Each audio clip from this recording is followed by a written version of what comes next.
the process that you're talking about, and the core concept is human action, that people are purposeful.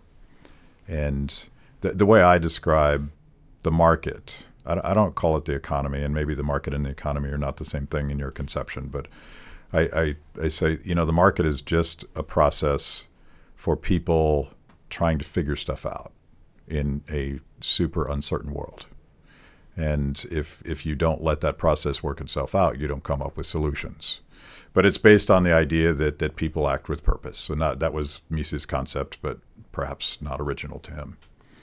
I mean, I think that's our understanding of action in general.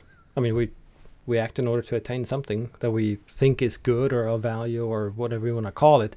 But there's a reason to it. It's not just pure instinct.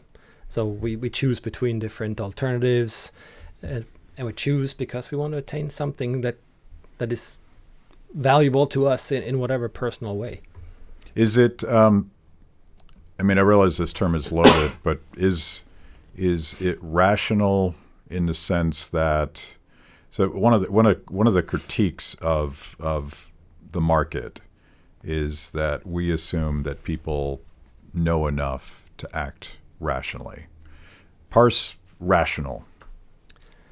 Yeah, that's a good one, because people tend to think of rational as if you're not God, you can't be rational. Mm-hmm.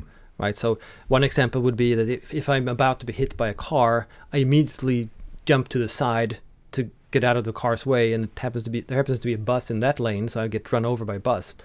Was that an irrational decision to jump out of the way of the car? Well, I didn't see the bus, right? But had I been God, I would probably have taken the time to jump the other way, because then maybe the car would have run over my foot, but not all of me. So that would have been better than being run over by the bus. Well, we're not gods. So that's just ridiculous thinking of rationality in that sense. So instead, based off of what information you have and your understanding of it, are you rational? And then, of course, defining action as purposeful based off of what you value personally, you can't be anything but rational, which is, I realize that's a very provocative statement. Yeah. But given everything you know, you will always try to attain the highest value to you. Yeah. And there's no other way. I mean, even if you would very formalize, sit and write down a list, and this is how I rank these options right now. And then, okay, so this is the highest one. I don't think I'm going to be able to get that. There's something wrong with it for some reason. I'm going to pick the second highest value. Well, you pick it for a reason. Yeah. So you have already, just because you picked the second highest, already ranked it higher than the highest. Yeah.